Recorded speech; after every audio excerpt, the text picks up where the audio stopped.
What up, y'all? DCFAYGOGUY. Welcome back to What's Happening Now. Our look into what's happening in the underground.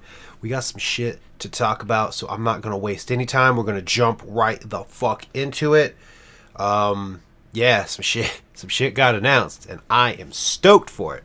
So let's go ahead and jump right into it. The first thing I'm going to show, I feel like maybe not a lot of people will care about.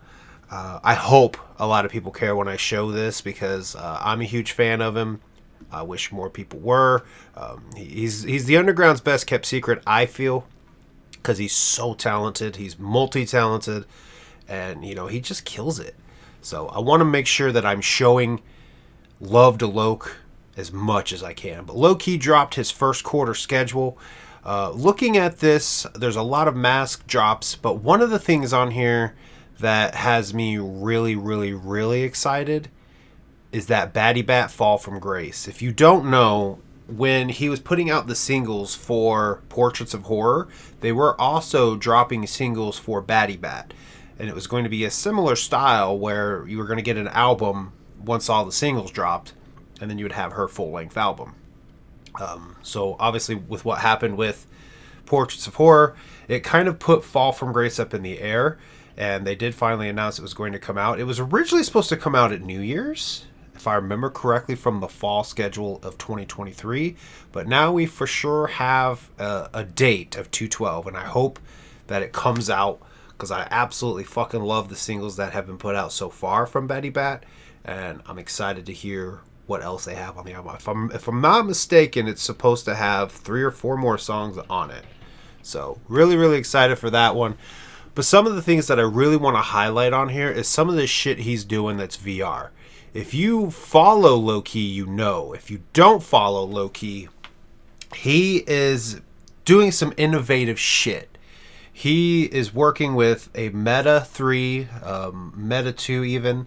He's working with VR shit, and he's building these worlds, and he's setting up these events, if you will, to do in VR. More or less, I think the plan is to do like concerts and shit even through VR.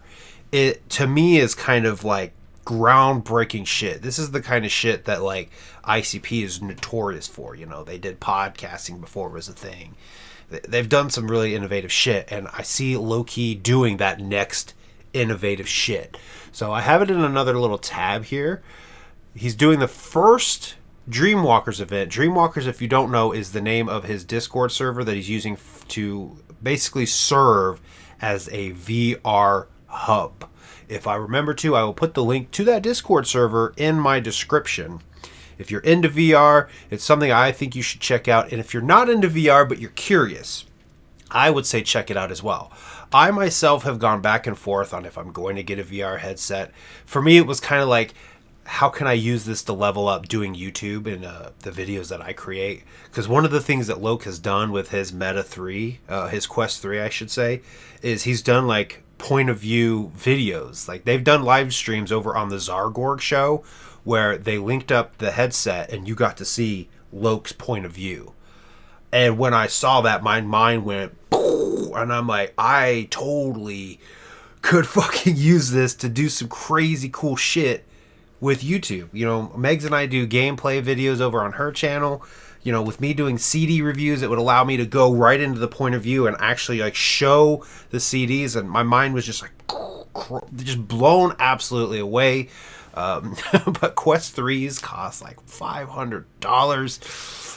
Oh, it's crazy, like expensive, but to me it would be some really crazy, cool, innovative shit. But also on the same hand, I had to really kind of think about it, and where I'm at right now is I feel like maybe investing money into making sure my computer can do everything it needs to do, because you can use a PC to interact on these VR chat worlds. You don't have to have a VR headset. Loki is basically saying that he recommends it for a better experience, but it's definitely not required.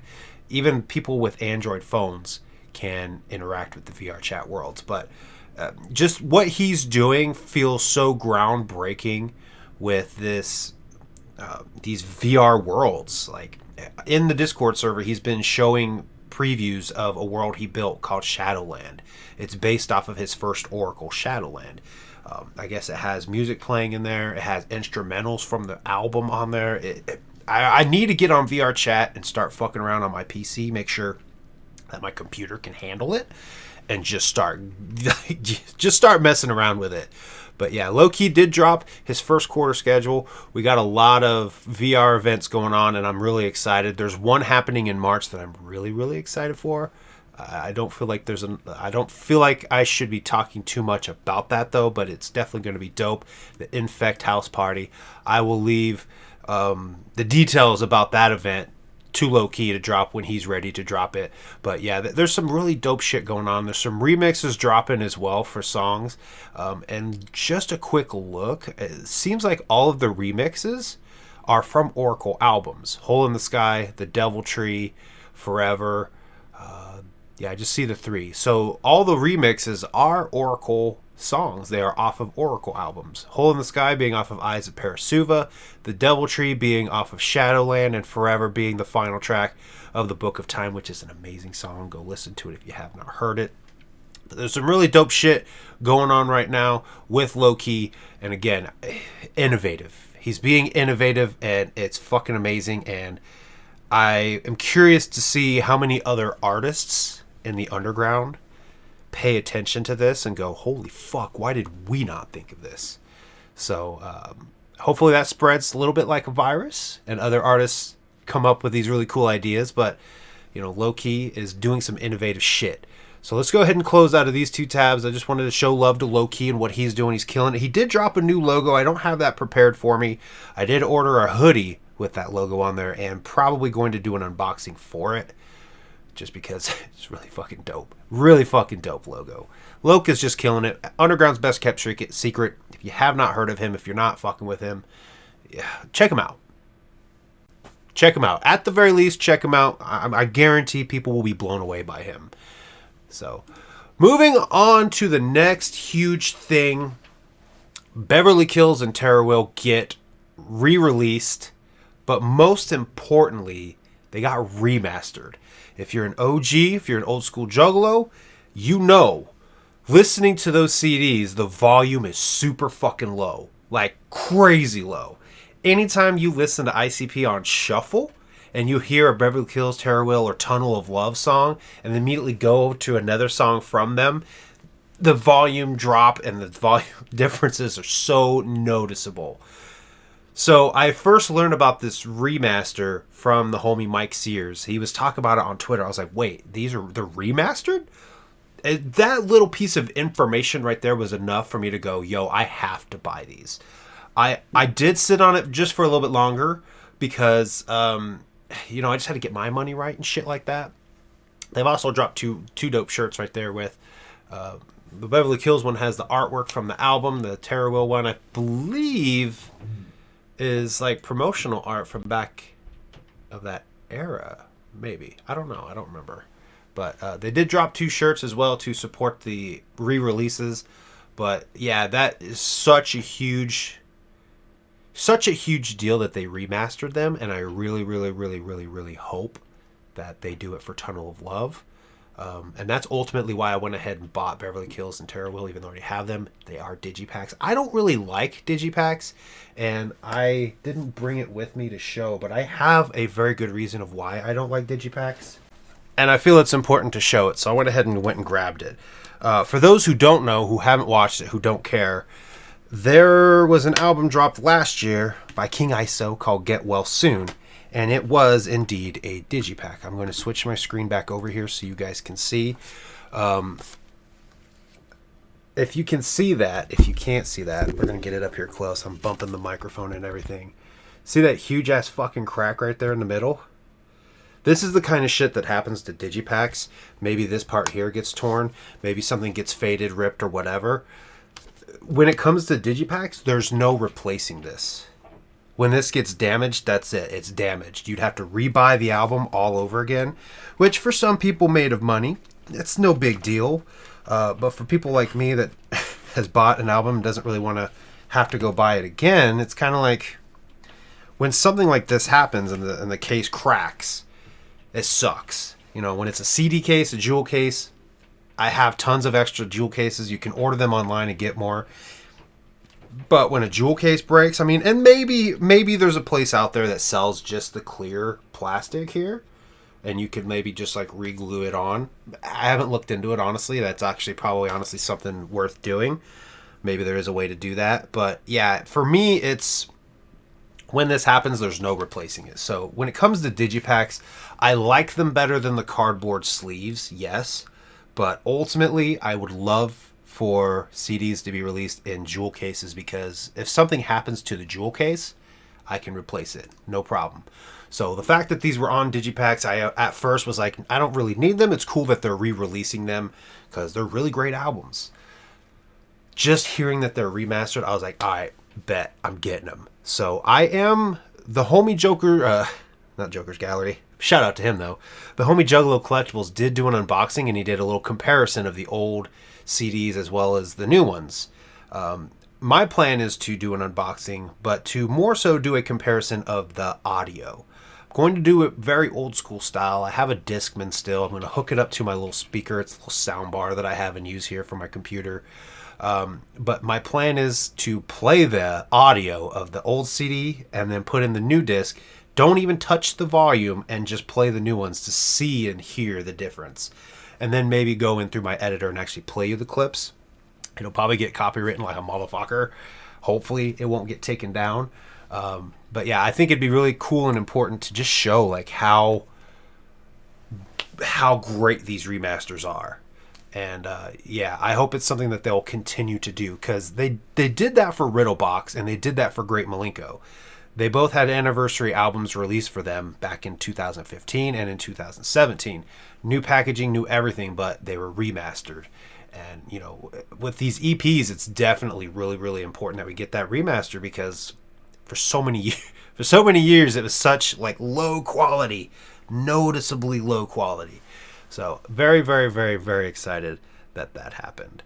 Now, moving on to the next bit of news. I'm not going to read through this, but I am going to highlight some things. There was an interview conducted with Violent J while he was in Japan.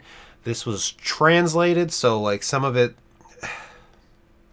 interview is kind of interesting, because like some of the questions they were asking to was kind of a little bit weird. Like they brought up the fact that Violent J has an album called The Shining based off of Stephen King's The Shining, and then they decided to go ask if It from Stephen King was a huge influence, and them being, you know, clowns.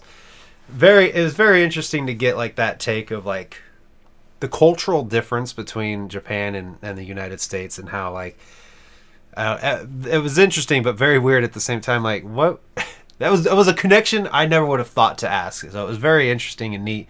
But one thing to highlight in this is apparently it was said that they will be recording from January until, what'd they say, March? Hopefully it's like right here at the top. Yeah, it's right there at the top. Jesus, just read, motherfucker. Just read. For instance, one of them says that ICP will record from January to March of this year, drop the album in the summer, and then go on their farewell tour after that. So, to me, it sounds like they are still planning to do the farewell. Why is that such a difficult word? Farewell tour. And it sounds like it's going to correlate with the release of the 6th, which in my opinion is very, very, very cool. And I said it in Discord, I forget which server I said it in, that it sounds like they're planning to kind of semi-retire. And when I say retire, I don't mean like quit altogether. I just mean like it sounds like this is them doing one final tour for the album, calling it the farewell tour, and then not doing any more touring, and just strictly do like one-off shows. And I think it says in here that Violent J himself will still tour. Maybe. I feel like I saw that in here. If somebody knows, tell me down below. I feel like that was something he said too, that he will still tour, but not so much as ICP. I could be wrong. I probably am wrong, because I really kind of skimmed through this yesterday at work when I read it. So yeah, but ICP is supposedly working on the 6th from January to March. I said it before, and I'm going to kind of say it again. I don't want them to rush this. I want them to take their time. So if it takes longer than that, I'm A-okay with it, because this is the 6th. This doesn't need to be woe. This doesn't need to be slapped out there. It needs to be worked on. And honestly, I hope that they don't release any kind of release dates for it. Like, they're saying it's coming out in the summer, but that doesn't give us like a concrete date that they'll miss or could miss. I want them to work on it and take their time on it and release it when it's ready. Like, I would honestly prefer them to work on it, have maybe half of it done, release the image and the name, and then spend another 6 months just fine-tuning it. Just fine-tuning it and getting the rest of it done. And then, okay, the album is done. Here's when it's coming out. That's kind of what I'm hoping for with the 6th. So, seeing that they're going to work on it in January and March confirms, like I was saying, that I think it was definitely on Violent J's mind. So, they're planning to work on it. That's all I need to know. That's all I care to hear about the 6th, is that they're planning to work on it. Go work on it. Take your time. Do it great. Do it justice. Give us an amazing fucking Joker's card. Which, and I'm going to be completely honest with you, I know there's been some dirt thrown on my name recently. I want to clarify. I've loved every Joker's card that ICP's ever put out. The only time they've disappointed me was with Bloody Sunday. The only thing about Woe that was disappointing to me was the fact that it didn't have the story in it, and it didn't feel cohesive really to the rest of the Joker card, you know? Woe is supposed to be part of this multi-faced Joker's card. You know what I mean? Like, the Yum Yum Flower was supposed to be Yum Yum Bedlam, Wicked Vic, Pug Ugly, and Woe, and it just feels very disconnected from the rest of them. I've even gone so far as to be like one of the few people I've seen praise Yum Yum's lore. I love lore.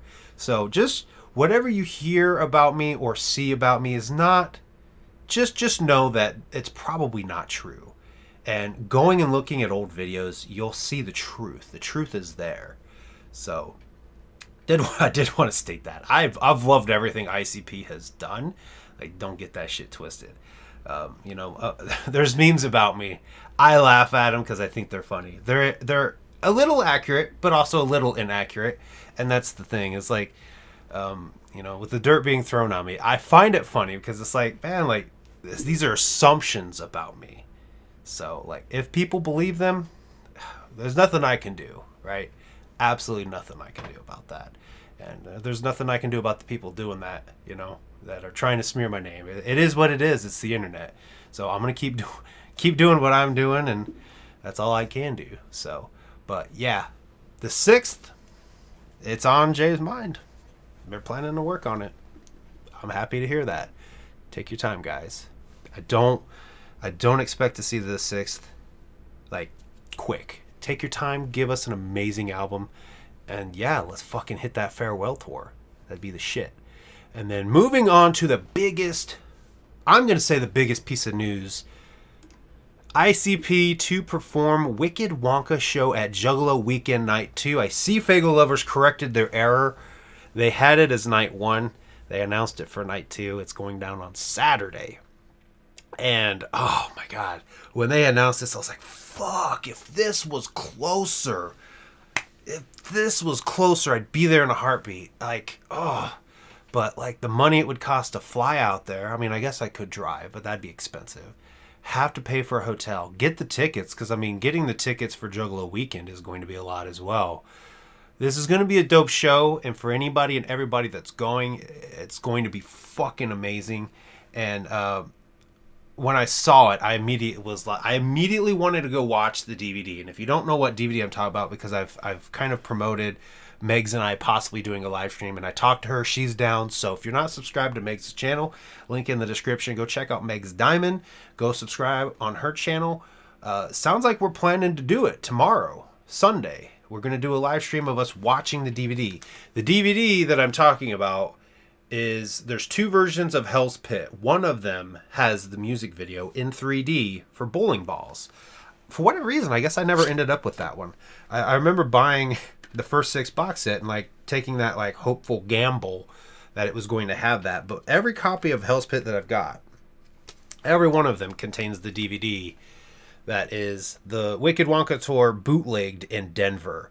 And funny thing about that In 2003, when the Wicked Wonka tour took place, I lived in Laramie, Wyoming. 2002 was when I started listening to ICP, and in 2003 we were just getting ready to move to New Zealand, and I remember seeing that they were doing that tour, and it was going to have Bone Thugs, and it was going to have Cottonmouth Kings. At that time, I'd never heard of Tech Nine, I'd never heard of Cottonmouth Kings, but I knew Bone Thugs, and I was like, oh, that would be an amazing show to go to. It was in Denver, it wasn't too terribly far. So, like, in my own head, in another universe, we went to that show and are in that crowd. But in reality, it's not what happened. In this universe, it didn't happen because, we ended up going to New Zealand. So, but yeah, it's one thing that I've always, like, thought about is, like, they bootlegged that show, put it out on DVD, and it's like, I could have been in that. I could have. Which, and to be honest, in 2005 was when my brother first bought his copy of Hell's Pit, and we saw that DVD, and he ended up with the same version that had the bootlegged concert. It was the first technical, it wasn't the first technical concert I went to, but it was the first time I had seen them perform in any kind of format at all. Because at that point, again, my resources when I first became a Juggalo was super duper limited. I did not know shit about the Juggalo world. I knew the Joker cards. I knew Ringmaster, Riddlebox, Juckle Brothers, Great Malenko, and then eventually the Wraith because a kid at school brought me and my brother a burnt copy of it so we could listen to it. Going into 2005, getting my first job and my brother getting his first job, that's when we really started to nosedive into everything. Because at that point, all we had was like hand-me-down CDs that were scratched and shit. And we used a website called WinMX, similar to LimeWire. It was file sharing, and we used that to try to piece together everything else. In late 2003, before we moved to New Zealand, we had downloaded Carnival of Carnage and listened to that, and then try to piece together what we were missing. But like, for whatever reason, we never went out and like searched up all of their albums and learned about the EPs. I didn't learn about the expanded Juggalo world until 2007. After I read Behind the Paint, I was like, there's more to this shit than I thought. And then explored. So, in 2005, my brother gets Hell's Pit because, we went to Best Buy. We seen all of their CDs. We bought what they had, Hell's Pit being one of them. And, we watched that DVD, and it was my first time seeing ICP perform without actually going to a concert. So, when they announced this Wicked Wonka show, I was like, fuck, amazing. It's going to be amazing. And, if I had the ability to go, I would be there. But financially, I don't really have the ability to go. So, I mean, unless I sold all my ICP vinyl, then I could probably fund that trip. But, yeah. Fuck, back. I'm just thinking about all the regret I'm going to have not going to this show. But yeah, that is what's happening now. Damn. That was a big splash. Very big fucking splash. Wicked Wonka show going down. Fuck. Shout out to Wyndham Rewards. Wyndham, whatever the fucking hotel company. Wyndham, whatever. These are actually, these are the cups from our hotel room from Hallowicked. I took them home with me. So I just now started using them. But yeah, anyway, that is what's happening now. Tell me down below what you guys are excited for. And again, if you've never checked out Loki, go check him out. At the very least, go check out his music. Tell me what you think. Listen to Loki.com is where you can go and listen to all of his music for free. And I did see on his schedule that he is planning a free music weekend. If you don't know what that is, you can go get it downloaded for free. So you go to listen to Loki.com and you can get like all of his music downloaded. You can get the files. You don't even have to buy the CDs. You should, or support him in any other way you can. But that is one way to get his music. But anyway, tell me down below what you guys are excited for. I thank you guys for watching, and I will see you guys next time.